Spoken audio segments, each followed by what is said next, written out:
There was no escaping the bad smell. They were surrounded by it while they were in the rubble. But the debris seemed to get denser the farther they went. The engine was already roaring, and he prayed the wreckage wouldn't end him. They had to get through it. He knew that if they were stranded, they would be lost forever. Fred steered the Macon over the deep blue ridges and passages of the South Pacific. The rest of his crew, his girlfriend and 2 friends, enjoyed the hot sun and cool sea breeze. The day had been perfect, but as he looked over the horizon, he noticed something strange. The normal azure and navy tones had taken on a light earthy tone. He had often seen similar colors, mostly in sandbanks, but they formed only near the coast. Full of curiosity, he steered the boat towards the mysterious formation. Little did he know it was a bad decision. "It's an island?" he asked. "Cannot be. It's how many charts," his girlfriend said. Fred accelerated, eager to find out what was going on. But as the wind brushed his face, it brought something new with it, a horrible smell that made his nose crackle. Everyone has their shirts pulled over their mouths. What happened next was even stranger. As they neared the edge and prepared to hit land, the boat instead cut straight through. He looked back and saw a dark trail behind him, like a northern boat pushing through snow and ice. When he saw his girlfriend leaning over the railing, it was too late. The loud squeal of her body sliding against the boat joined her scream as she fell into the water. Fred ran to the edge and felt his heart stop. She banged against the strange material floating on the surface. It was like struggling to get out of a thick, grainy swamp. Her hand was just out of reach. As they pulled her out of the weird, smelly stew, Fred wrapped his arms around her. "It's fine. I'm fine." "My goodness," she said, brushing the rags from her clothes. "At least the water's warm."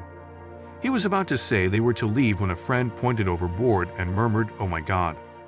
Mixed with the growing brown stain, dead fish emerged and swam to the surface. Was it a toxic waste dump? Had another ship finished? But then he reached out and took a piece of sand from his girlfriend. He had seen this before. It was the first indication of a very bad conclusion. Stones, warm water, dead fish. The details fell together like falling dominoes, and the truth vibrated in Fred's head. He also saw that they were in the thick of it. "We have to get out of here immediately." He crawled to the steering wheel and ignored all questions. He wasn't sure how much time they had, but it probably wasn't much. Fred pushed the throttle high and the engine revved up. What was once a small piece of floating fake land had now grown into something huge. It pressed against the boat and slowed the escape. The air grew thick and acrid. "What is that?" shouted his girlfriend. It was black and growing. A large cloud of dark smoke rose from the water. The spatter hissed, sending steam skyward. "Underwater volcano," said Fred. Only when they were far away did he dare to slow down. What happened next was as impressive as it was terrifying. The others were already taking photos and videos, but all he could do was flop into his seat and try to calm his lungs. He watched as smoke and steam rose into the sky and a dark outline crossed the horizon. He and his friends witnessed firsthand a unique birth of a new island. But what was the layer of sand into which his girlfriend had fallen? Fred tossed a small piece to a friend. "You have some in your bathroom." They looked at him in confusion. "Pumice stone. The kind you scrub your feet with." This volcano spewed it to the surface. We were right in the middle of it. Another loud explosion shook the air, startling her. The volcano cleared its throat again and shot a towering black pillar into the sky. Rocks shot up and then tumbled back into the waves like tiny meteors. The group sat in silence, watching every moment. When his own nerves had calmed down, he dared to step back and get a little closer, but only a little. It was truly amazing and dangerously beautiful. Fred couldn't help but feel very small, not to mention curious about how that would affect the surrounding shorelines. He also had a brilliant idea. Maybe they could come back every year to see what would become of the little island. Fred would keep his promise and return to the island a year later. His friends had obligations, so he had to make it on his own. But he would soon learn how dangerous it can be to sail alone. He would end up in a situation where he would have to fight for his life just to survive. Fred would wish he had never heard of the island. Fred rented a boat and set off in the early hours of the morning. He knew the water would be calmer in the morning than later in the day when the wind picked up. Fred looked at the horizon and cooled, even see the sun. Sunrise was yet to come, and the dawn would be beautiful. But Fred had no idea what he was getting himself into until it was too late. The sea was calm when he set out. He loved the feel of the open ocean beneath him and the cool wind on his face. But that feeling would last long. After a moment, the sea began to churn and get rough. The waves grew bigger with each impact on his ship. Fred was in more trouble than he could hope for. The unthinkable happened. Fred's boat capsized. He was thrown into the raging waves while paddling wildly to stay afloat. He had always been a great swimmer, but the waves were unbeatable. With no light yet on the horizon, Fred was plunged into darkness with every wave that pounded against his head. Unable to find the safety of his ship, he began to feel hopeless. The sun slid over the horizon as Fred desperately searched for his ship. He knew better than to fight against the current. He would only get tired and then get in real trouble. But just when he thought the worst, he saw something. In the distance, he saw golden sands glittering in the light of the horizon. It was his salvation. All he had to do was try to get close to him. Fred managed to swim to shore and beach himself on the island. He rested on the smooth sand and stared at the sky, wondering what he had gotten himself into. He was grateful that he had found safety, but now what? He knew the island would not sustain him for long, and that even if it could provide him with some kind of sustenance.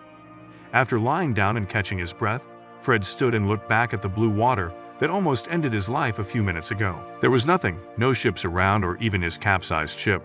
A question ran through his mind. Where was he?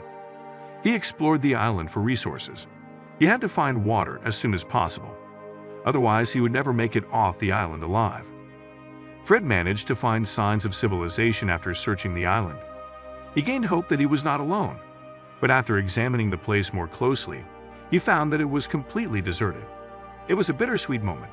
On the one hand, he wished there were people he could turn to for help, but he was just grateful that there was some kind of shelter. Fred's unwanted vacation from civilization had begun.